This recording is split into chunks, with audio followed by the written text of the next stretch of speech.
ओम नमः सिद्धेभ्यः। नमो अरिहन्ताणं नमो सिद्धाणं नमो आयर्याणं नमो उवज्झायाणं नमो लोई सविसाहुणं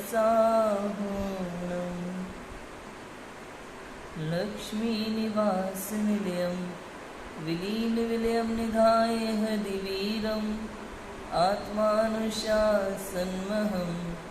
वक्षे मोक्षाय भव्यानाम्। आचार्य गुणभद्र स्वामी द्वारा विरचित आत्मानुशासन ग्रंथ, जिसमें कल 130 और 131 नंबर श्लोक पर हमने चर्चा की थी, जिसमें नारी काम द्वारा निर्मित घात स्थल है और नारी के प्रति आसक्ति में निर्लज्जता, इस विषय पर हमने बात की थी। आगे है 132 नंबर श्लोक में काम सेवन में खेद। एक श्लोक नंबर 126 से लेकर के 137 नंबर तक इसमें केवल यही चर्चाएं आने वाली हैं। काम के विषय को ही लिया है और नारी की मुख्यता से ही यहाँ वर्णन किया हुआ है पूरा श्लोक नंबर 126 से 137 तक।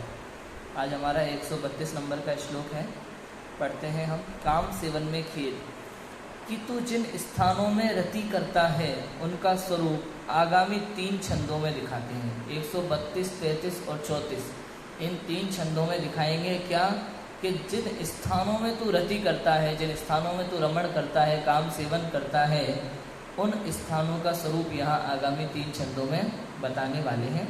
पढ़ते हैं। वसंत तिल का छंद है, देखो। उत्तुंग संगत कुचाचल दुर्ग दूर मारा बले त्रैसरि विषमावतारम रोमावली कुसृति मार्ग मनंग मूणा कांता कटी विवरमीत्य नकीत्र खिन्ना। उन्नत और निकटवर्ती कुछ रूप अचल से जो दुर्गम उदर स्थित त्रिवली सरिता से पार प्राप्ति अत्यंत विषम। रोम पंक्ति पथ भटक भटक कर भी पहुँचे यदि काम विमोड़ कांता का कटि छिद्र प्राप्त कर कौन खिन्न होता नहीं मूड। पर्वतों का उदाहरण देकर के बताते हैं यहाँ कि बड़े बड़े पर्वत अगर रास्ते में हो तो उस पर्वतों को पार करके नियत स्थान पर पहुँचना कष्टदायी होता है। ऐसे ही जिस स्थान में तू रति करता है उस स्थान तक पहुंचना तेरे लिए किस प्रकार कष्टदायी है, वो यहाँ बता रहे हैं। हम पहले पढ़ेंगे फिर उस पर बात करेंगे। ऐसे कौन मूढ़ है जो काम विकार से स्त्री के योनि स्थान के समागम से खेद खिन्न नहीं होते, अपितु सभी जीव तत्काल व भविष्य में भी महाखेद को प्राप्त होते हैं। वह स्थान अत्यंत ऊंचे और परस्पर मिले हुए कूचों रूपी पर्वतों के गढ़ से दुर्लभ है। अत्यंत विशाल त्रिविली रूप नदियों के कारण उससे पार होना अति विषम है तथा रोम पंक्तियों के कारण वहां पहुंचने का मार्ग अत्यंत खोटा कष्टप्रद है। बात बहुत सिंपल है, समझने लायक भी है। देखो क्या कहते हैं, ऐसा कौन अज्ञानी होगा, ऐसा कौन मूर्ख होगा, ऐसा कौन मूढ़ होगा, ऐसा कौन मिथ्या दृष्टि होगा कि जो काम विकार से स्त्री के योनि स्थान के समागम से खेद खिन्न नहीं होता होगा। भाई गंदी चीज कोई भी हो, बुरी तो सभी को लगेगी। ऐसा कौन महापुरुष होगा जो गंदी चीज को भी अच्छी कहता होगा। भाई कीचड़ में लौटना कौन अच्छा मानता होगा, वो तो गंदा ही होता है। तो कहते हैं ऐसा कौन मूढ़ है जो काम विकार से स्त्री के योनि स्थान के समागम से खेद खिन्न नहीं होता। बुरा सभी को लगता है। आप नॉर्मली भी अगर लौकिक जीवन में देखोगे तो काम विकार आता है और बाद में जीव पछताता है। इसी आत्मानुशासन में 101 नंबर के श्लोक में तो लिखा कि अच्छे अच्छे ज्ञानी जन समय सार आदि शास्त्रों का स्वाध्याय करते हैं, फिर भी काम से नहीं बच पाते और काम वासना का पूर्ण करते हैं और बाद में पश्चाताप करते हैं। ग्लानि का भाव आता है मन में कि अरे मुझे ये शोभा नहीं देता, लेकिन फिर उसी काम में लग जाते हैं। ऐसा होता है। तो लिखा कि अपितु सभी जीव तत्काल व भविष्य में भी महाखेद को प्राप्त होते हैं। बुरा तो लगता है, ग्लानि का भाव तो आता है, लेकिन फिर भी काम भाव में ऐसे रति में लीन हो जाते हैं कि विवेक का प्रयोग नहीं कर पाते। मैंने कहा था विकार कोई भी हो, जब ये विकार जीव पर हावी होता है तब जीव अपना विवेक खो देता है। यदि क्रोध में होता है तो विवेक खो देता है, क्रोध में किए गए अपने कार्य का बाद में पश्चाताप करता है। यदि अहंकार में होता है तो भी दुखी होता है, पश्चाताप करने का सोचता है बाद में कि मैंने ये क्या कर दिया। यदि छल कपट करता है या कोई लालच करता है किसी वस्तु का तो भी उसे बाद में पश्चाताप होता है। विकार कोई भी हो, ईर्ष्या हो तो भी, काम हो तो भी, कोई भी विकार हो, जब हावी हो जाता है मनुष्य पे तो वो अपना विवेक खो देता है। उस समय वो जो करता है वो विकार करता है। इसलिए विकार को अपने ऊपर हावी नहीं होने देना चाहिए, विवेक का प्रयोग हमेशा करना चाहिए। वह स्थान अत्यंत ऊंचे और परस्पर मिले हुए कूचों रूपी पर्वतों के गढ़ से दुर्लभ है। ऐसा वो स्थान है, बड़े बड़े पर्वतों से होकर वहाँ गुजरना होता है, तो उसे प्राप्त करना बहुत दुर्लभ है। ये एग्जाम्पल है, सिद्धांत अपन पढ़ेंगे, अभी भावार्थ में आएगा। अत्यंत विशाल त्रिवली रूप नदियों के कारण उसे पार करना अति विषम है। ऐसा कोई पर्वतों के बीच में स्थान हो कहीं जहाँ बड़े बड़े पर्वत पार करना पड़ता है और बड़ी बड़ी नदियाँ होती हैं, त्रिवली रूप संगम जैसी नदियाँ, 3-4 नदियों का संगम, ऐसी नदियों को पार करना पड़ता है। तो इन नदियों को पार करना अत्यंत विषम है तथा रोम पंक्तियों के कारण वहाँ पहुँचने का मार्ग अत्यंत खोटा कष्टप्रद है। देखो भावार्थ पढ़ते हैं जिसमें एकदम क्लियर लिखा हुआ है कि जिस प्रकार जिस स्थान तक पहुँचने के मार्ग में परस्पर मिले हुए ऊंचे ऊंचे पर्वत हो जिससे पार होना कठिन है, ऐसी नदी हो और सघन वृक्षों के कारण जो अत्यंत दुर्गम हो, उस स्थान तक पहुँचने में महा कष्ट होता है। उसी प्रकार योनि स्थान में रमण करने के पूर्व ऊंचे ऊंचे कुछ अर्थात स्तन हैं, अत्यंत खेदजनक त्रिवली है और बालों के कारण उसकी प्राप्ति कठिन है, अतः उस स्थान की प्राप्ति में खेद होता ही है।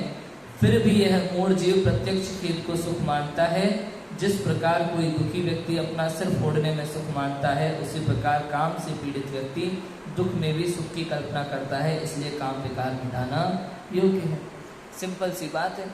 जैसे पर्वतों को, नदियों को, वृक्षों को पार करना बहुत कष्टदायी होता है उस दुर्गम स्थान तक पहुंचने के लिए, ऐसे ही स्त्री की योनि तक पहुंचने के लिए ऊंचे ऊंचे पर्वत स्वरूप कुछ स्तन और रोम स्वरूप बाल वगैरह ये सब पार करके निकलना होता है, तो अत्यंत कष्टदायी होता है। वर्तमान में और भविष्य में हमेशा के लिए दुख स्वरूप ही होता है। और ये काम रति जो कीड़ा होती है, काम कीड़ा जो होती है, इसमें दोनों को अत्यंत तकलीफ भी होती है, फिजिकली दर्द भी बहुत सहन करना होता है, लेकिन फिर भी उसमें आनंद मानता है। मतलब वर्तमान में भी कष्टप्रदायी होता है, फिर भी उसमें आनंद मानता है। जिस प्रकार कोई दुखी व्यक्ति अपना सिर फोड़ता है और उसमें सुख मानता है, होता है कई बार। आप देखो वर्तमान में कई पागल होते हैं ऐसे, जरा सा घर में कलेश हो गया या कुछ बात हो गई तो अपना सिर फोड़ने लगते हैं, दीवारों में बर्तन फेंक देते हैं, पैसे की गड्डी को आग लगा देते हैं, उन्हें लगता है बहुत बड़ा काम कर रहे हैं जीवन में। तो ये पागल ऐसे बहुत है संसार में, तो उससे उन्हीं का नुकसान होता है। वर्तमान में और भविष्य में दोनों में ये दुखदायी होते हैं, इसलिए काम विकार मिटाना योग्य है। ठीक है, इसमें इतनी ही बात है। आगे बढ़ते हैं हम। स्त्री की योनि का विभत्स रूप देखो, पढ़ते हैं क्या लिखा है। वह वचोग्रहं विषयिणामदिनायुधस्य नाडीव्रणं विषमनिवृत्तिपर्वतस्य प्रच्छन्नपादुकमनङ्गमहानिरन्ध्र माहुर्बुधा जगनिरन्ध्रमदः सुदत्या कौमी कौमल क्षेपण थल कामायुध का नाड़ी व्रणजान दुर्गम मोक्ष रूप पर्वत का आच्छादित गड्ढे सम्मान काम रूप इस महासर्प की रहने का यह है स्थान बुद्धजन कहते सुंदर दंतवती नारी का जगन स्थान। क्या लिखा है? ये 4 श्लोकों में जो वर्णन करने वाले हैं, 3 श्लोक लिखा ना कि आगामी 3 छंदों में स्वरूप बताते हैं। तीनों छंद हम आज पढ़ लेंगे। क्या लिखा है देखो कि ज्ञानी जनों ने सुंदर दांतों वाली स्त्री के जगन रंध्र अर्थात योनि रूप छिद्र को विषय पुरुषों का विष्टाघर काम रूपी शस्त्र का घाव विषम मोक्ष रूपी पर्वत को आच्छादित करने वाला गड्ढा और काम रूपी महासर्प का बिल अर्थात रहने का स्थान कहा है। एक एक विश्लेषण देख लेते हैं हम। क्या लिखा है कि ज्ञानी जनों ने सुंदर दांतों वाली स्त्री के जगन रंध्र अर्थात योनि रूप छिद्र को विषय पुरुषों का विष्टाघर कहा है। सुंदर दांतों वाली कहना तो एक उपमा है, एक विशेषण है उसके लिए, स्त्री के लिए। मेन बात है जगन रंध्र अर्थात योनि रूप छिद्र को पुरुष विषयी पुरुषों का विष्टाघर कहा है, जिसमें पुरुष अपने वीर्य का क्षेपण करता है। ऐसा विष्टाघर जैसे हम टॉयलेट जाते हैं, फ्रेश होने जाते हैं, मल का क्षेपण करते हैं, वैसे ही योनि में वीर्य का क्षेपण पुरुष करता है। तो ऐसा विष्टाघर कहा है उसे। ये उसका स्वरूप बताया जा रहा है। काम रूपी शस्त्र का घाव, काम रूपी शस्त्र का घाव है अर्थात उसी के कारण से पुरुष को काम भाव उत्पन्न होते हैं, उसका घाव है, मेन कारण वो है। विषम मोक्ष रूपी पर्वत को आच्छादित करने वाला गड्ढा, कहना चाहिए कि कोई बहुत बड़ा सामने मोक्ष रूपी पर्वत है, शिखर है, अपन को वहां तक पहुंचना है, तो बीच में बहुत बड़ा गड्ढा आ रहा है। तो ऐसा है, यदि किसी जीव को मोक्ष जाना है, मुक्ति प्राप्त करनी है, तो उसके लिए सबसे बड़ा रोकने वाला टोंटा जो होता है ना, वो यही काम भाव है। सबसे महान इसी को बताया काम को। जिसने काम रूपी शत्रु को जीत लिया वो त्रिलोक पूज्य है, वही त्रिलोक पूज्य है। यही सबसे बड़ा शत्रु है, काम शत्रु। तो लिखा और काम रूपी महासर्प का बिल अर्थात रहने का स्थान है। मेन स्थान वही है, स्त्री की योनि, काम रूपी महासर्प का बिल, वही उसका कारण है मेन काम भाव का, पुरुषों के काम भाव का। सेम ये पुरुषों के लिए स्त्री को भी लगा लेना चाहिए, है ना, उनको भी वैसा ही होता है। भावार्थ पढ़ते हैं। जिस प्रकार शौचालय विष्टा क्षेपण का स्थान है, उसी प्रकार योनि छिद्र काम पुरुषों के वीर्य क्षेपण का स्थान है। हमने ये सब पढ़ लिया है। जिस प्रकार शस्त्र से घाव हो जाता है, उसी प्रकार योनि छिद्र पुरुष के लिंग रूपी काम के शस्त्र का घाव है। जिस प्रकार पर्वत की आड़ रूप छिपा हुआ गड्ढा वहां पहुंचने में बाधक होता है, उसी प्रकार यह मोक्ष की आड़ रूप छिपा हुआ गड्ढा है जो मोक्ष तक पहुंचने में बाधक है। जिस प्रकार बिल में सर्पों का वास है, वहां जो प्राणी जाते हैं वे सर्प से डस लेते हैं, उसी प्रकार योनि छिद्र में काम का वास है, जो उसमें रति करते हैं वो उन्हें मोहित कर लेता है, वो संसार में भटक जाते हैं। इस प्रकार अनेक उपमाओं द्वारा योनि छिद्र की अनिष्टता जानकर उससे राग नहीं करना चाहिए। बहुत सिंपल है, इसको समझाने की जरूरत नहीं है, क्योंकि अर्थ में मैंने इसको क्लियर कर दिया है ना। आगे पढ़ते हैं, एक और श्लोक पढ़ लेते हैं ना। विषय सुख का पोषण करने वाले ठग, देखो क्या लिखा है।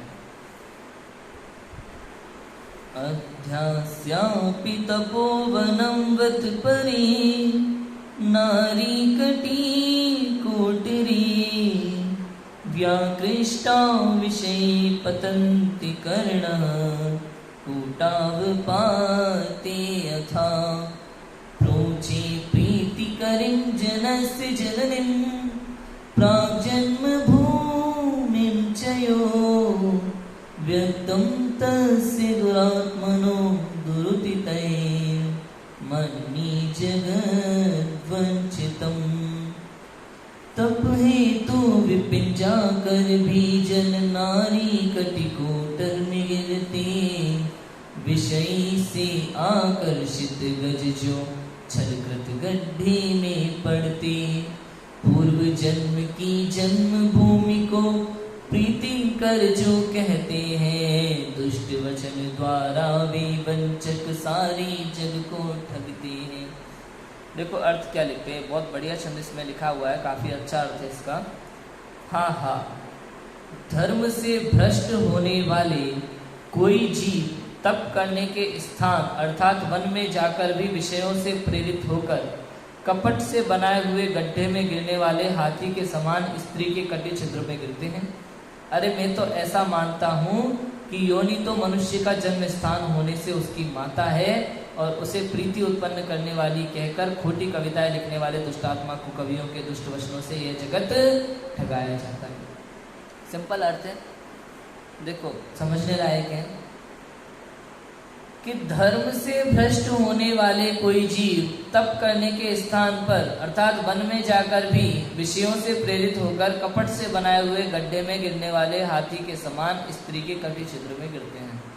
क्या होता है, हाथी को काम सेवन में बहुत ज़्यादा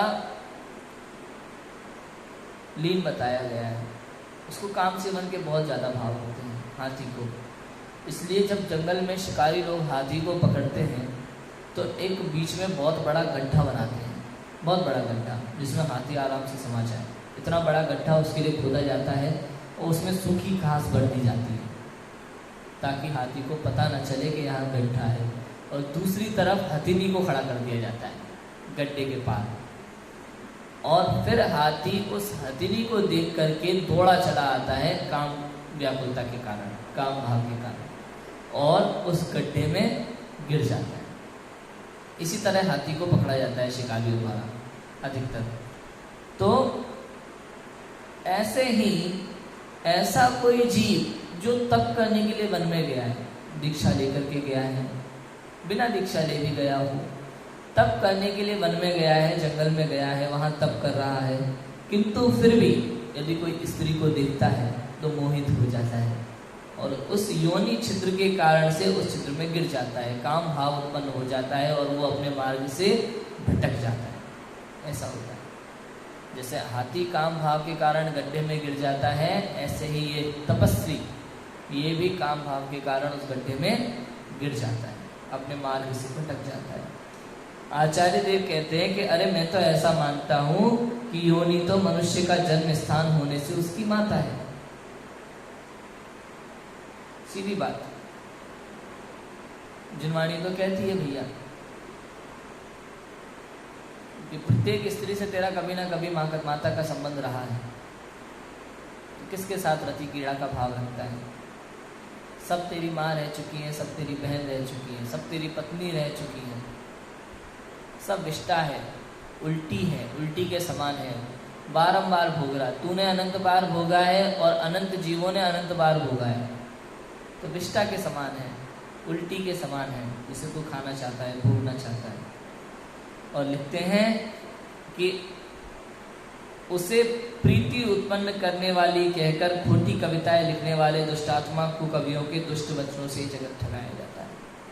ये जो प्रेम गीत लिखते हैं ना, उनके ऊपर लिखा गया है कि वो योनि स्थान तो माता के समान है, विष्टा का घर है, ऐसे उसमें प्रीति उत्पन्न कराने वाले जो गीत लिखते हैं, ऐसे दुष्ट कवियों के द्वारा ये जगत ठगाया जाता है। भावार्थ पढ़ लो कि जिस प्रकार वन में स्वाधीन विचरण करने वाले हाथी को पकड़ने वाले लोग कपट से गड्ढा खोदकर उसे ठग देते हैं, और विषय सेवन के लोभ से हाथी उस गड्ढे में गिरकर अनेक कष्ट सहता है, उसी प्रकार वन में स्वाधीन विचरण करने वाले मुनियों को भ्रष्ट करने में कारण स्त्री का योनि स्थान है, और विषय सेवन के लोभ से वे स्त्री की योनि में रमण करते हैं और परलोक में अनेक कष्ट सहते हैं।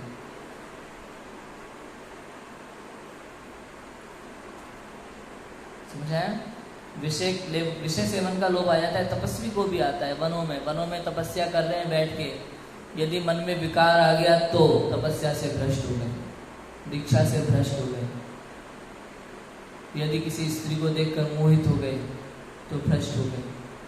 तो कहा कि विषय सेवन के लोभ से वे स्त्री की योनि के रमण करते हैं और परलोक में अनेक कष्ट सहते हैं, उनकी दुर्गति होती है। भाई जितना ऊंचा पद होगा ना, उसमें जितना बुरा कार्य होगा उसकी उतनी ही अधिक दुर्गति होगी। आप देख लेना, एक छोटा बच्चा बच्चे को पिता खिला रहा है गोदी में, छोटा सा बच्चा गोदी वाला, वो अगर पिता को ऐसे थप्पड़ मार दे तो क्या करना चाहिए उसके साथ? क्या करना चाहिए उसके साथ? कुछ नहीं। बड़ा हो जाए तो और फिर मारे थप्पड़ पिता को तो क्या करना चाहिए उसके साथ? बात समझ में आ रही है अंतर दोनों चीज़ों में? तो ऐसे ही एक सामान्य व्यक्ति कोई अपराध करता है, उसकी गति अलग होती है। कोई महातपस्वी ऊंचे पद पर बैठा हो और वो जब अपराध करता है तो उसकी गति अलग होती है। समझ आया? परिणाम का फल अलग अलग है। आपकी भूमिका के अनुसार आपको पाप का दंड मिलता है। आपकी भूमिका कैसी है, आप किस भूमिका में क्या कर रहे हैं। नियम तोड़ने का सबसे बड़ा फल है, नियम तोड़ने का सबसे बड़ा पाप लगता है। इसलिए बढ़ चढ़ करके अपनी प्रसिद्धि पाने के लिए बढ़ चढ़ करके नियम नहीं लेना चाहिए। यदि मन में परिणामों में निर्मलता नहीं है, स्त्री के प्रति अनुराग रहता है, तो ब्रह्मचर्य व्रत धारण नहीं करना चाहिए। यदि स्त्री के प्रति अनुराग है या धन के प्रति तृष्णा है, संसार के कार्यों के प्रति रुचि है, तो मुनि व्रत धारण नहीं करना चाहिए। यदि तुझे लगता है कि तुझे समाज का कल्याण करना है तो तू नेता बन, मुनि दीक्षा मत ले। यदि तुझे लगता है कि तुझे धर्मशाला का हिसाब किताब करना है तो तू मैनेजर बन, मुनि दीक्षा मत ले। यदि तुझे लगता है कि हमें मंदिर बनवाना है, धर्म प्रभावना करनी है, तो तू विद्वान बन, प्रतिष्ठाचार्य बन, सेठ बन, मुनि दीक्षा मत ले। समझ आया? मुनि दीक्षा कब ली जाती है? मात्र आत्म कल्याण के लिए, दूसरा कोई कारण नहीं, दूसरा कोई कारण नहीं। आचार्य क्या कहते हैं? समंतभद्राचार्य निकट शाकाचार्य, मुनि का स्वरूप विषया शाव शाति तो निरारंभो परिग्रह ज्ञान ध्यान तपो रखता तपस्वी सब प्रशस्ति। जो विषय और इच्छाओं से रहित है, अपरिग्रह महाव्रत के धारी हैं, आरंभ और परिग्रह से पूर्णतः रहित है। पूर्णतः थोड़ा भी नहीं करना, उसमें अनुमोदना भी नहीं करना। भाई मंदिर बनता है तो आरंभ होता है कि नहीं होता? हिंसा होती होगी कि नहीं होती होगी? मुनिराज तो अहिंसा महाव्रत के धारी हैं, आरंभ परिग्रह से पूर्णतः रहित है, तो वे तो अनुमोदना भी नहीं करते, मतलब ही नहीं है। घर छोड़ दिया, संसार छोड़ दिया, केवल आत्म कल्याण के लिए वन में जाकर केवल आत्मा में रखते हैं। सातवां छठवां संसार में क्या हो रहा है, क्यों हो रहा है, क्या होना चाहिए, इससे उन्हें कोई लेना देना। कोई कहेगा भी शास्त्र क्यों लिखते हैं? कि शास्त्र भी अपने लिए लिखते हैं, दूसरों के लिए नहीं। अपने लिए शास्त्र लिखते हैं मुनिराज, दूसरों के लिए नहीं लिखते। वो दूसरों के काम आ जाते हैं, ये अलग बात है, लेकिन जब सातवें गुलिस्तान में ज़्यादा मन तो लगता नहीं है, उतने ज़्यादा लगातार नहीं बैठ पाते, अभ्यास चाहिए होता है। जब छठवें में आ जाते हैं तो क्या करें बैठ करके? फालतू बातें तो सोचते नहीं है मुनिराज कि भाई अपन लोग फालतू बैठे बैठे दुनिया भर की बातें सोच लेते हैं। ऐसा तो होता नहीं है कि भाई टाइम पास नहीं हो रहा तो क्रिकेट खेल लें, ऐसा भी नहीं है। तो क्या करते हैं? इसलिए शास्त्र लिखते हैं, और शास्त्र लिखते लिखते भी एक शब्द में भी एक वर्ण से दूसरा वर्ण लिखा और अंदर अंतरोन्मुख होकर बाहर आ गए। ऐसे होते दिगंबर मुनिराज, क्षण क्षण में अंतर्मुख हो, सिद्धों से बातें करते हैं। लिखा ना भक्ति में, क्षण क्षण में अंतर्मुख हो, सिद्धों से बातें करते हैं, सिद्धों से बातें करते हैं। ऐसे मुनिराज होते। समझ आया? देखो क्या लिखा, भावार्थ पढ़ते हैं कि जिस प्रकार वन में स्वाधीन विचरण करने वाले हाथी को पकड़ने वाले लोग कपट से गड्ढा खोदकर उसे ढक देते हैं और विषय सेवन के लोभ से हाथी उस गड्ढे में गिरकर अनेक कष्ट सहता है। उसी प्रकार वन में स्वाधीन विचरण करने वाले मुनियों को भ्रष्ट करने में कारण स्त्री का योनि स्थान है और विषय सेवन के लोभ से वे स्त्री की योनि में रमण करते हैं और परलोक में अनेक कष्ट सहन करते हैं। आचार्य देव कहते हैं कि जीव को काम विकार तो अनादि से है, उसे वैराग्य पोषक शिक्षा देने वाले मिले तो काम विकार घटे। वे जीव को काम विकार तो अनादि से है, कोई उन्हें बताए वैराग्य पोषण कराए तो काम विकार घटे, किंतु कराते क्या है और उल्टा उसमें प्रीति उत्पन्न कराते हैं तो वो बढ़ता जाता है बढ़ता जाता है। आग में घी डालने वाला काम करते हैं ये दुष्ट कवि लोग जो प्रेम गीत लिखते हैं, ऐसा करते हैं। कई लोग कहते हैं ना कई बार कि भैया करना पड़ता है, मिथ्यात्व की बातें खुद फैला देते हैं, जानबूझकर फैलाते हैं ताकि लोग इकट्ठे हो, लोग आए। तो ऐसे लोग भी दुष्ट हैं, दुष्ट हैं। क्यों क्यों क्यों? क्योंकि ये अज्ञान ये तो अनादिकाल से चलता आ रहा है जीव के साथ, उसी को तो हटाना है। तुम और अज्ञान दूसरे तरीके का बढ़ा रहे हो। भाई एक अज्ञान को हटाने के लिए दूसरा अज्ञान काम में नहीं आता। समझ आया? नहीं समझ आया? जैसे मान लो कोई वैष्णव मत के मंत्र वगैरह पढ़ रहा है, तो अब हमने कहा भाई भक्तामर कोई मंत्र बना दो, भाई ये लो तुम्हारा पेट दर्द दूर हो जाएगा, ये ले लो तुम्हारा सिर दर्द दूर हो जाएगा। तो इसमें भक्तामर स्तोत्र का अवर्णवाद हो जाता है और कहते क्या है लोग कि भाई उधर से इधर तो आ गया, कम से कम पढ़ेगा तो सही। ऐसा नहीं है, पढ़ेगा लेकिन अगर गलत रूप में पढ़ेगा तो उसका गलत ही तो पाप लगेगा। भाई जिस रूप में पढ़ोगे उसका वैसा ही तो रिजल्ट आएगा ना, जैसा बीज बोगे वैसा फल लगेगा। यदि आपने जिन वचनों को गलत रूप में पढ़ा है, गलत रूप में बोल रहे हो, तो उसका फल भी गलत ही होगा। ये भी समझ में आना चाहिए। तो लिखते हैं कि आचार्य देव कहते हैं जीव को काम विकार तो अनादि से है, उसे वैराग्य पोषक शिक्षा देने वाले मिले तो काम विकार घटे, परंतु खोटे कवि अनेक युक्तियों से उसके अंगों को रमणीय दिखाकर उनके विकार को और अधिक बढ़ाने वाले काव्य लिखते हैं और उनके वचनों से ठगाकर ये जीव चेतता नहीं है। अरे इनको कवियों की ढीठता तो देखो, जिस योनि स्थान में अपना जन्म हुआ उसी को रमणीय योग्य बताते हैं। इसलिए उनके बहकावे में आकर स्त्री की योनि में राग मत करो, रागी होने पर महाकष्ट पाओगे। यहाँ ऐसी शिक्षा दी, महाकष्ट पाओगे रागी होकर के। बहुत बड़ी बात आचार्य देव ने लिखी है, इसके लिए बहुत दम चाहिए लिखने के लिए ऐसी बातें, और आचार्य देव ने बहुत बड़ी बात हमारे लिए लिख के दी है। आगे की चर्चा हम कल करेंगे। श्लोक नंबर 135, 36, 37 हम कल पढ़ेंगे, फिर उसके बाद तब की श्रेष्ठता आदि बातें आएंगी, उसके बारे में हम चर्चा करेंगे। अभी की बात को विराम देते हैं। ओम नमः शिवाय।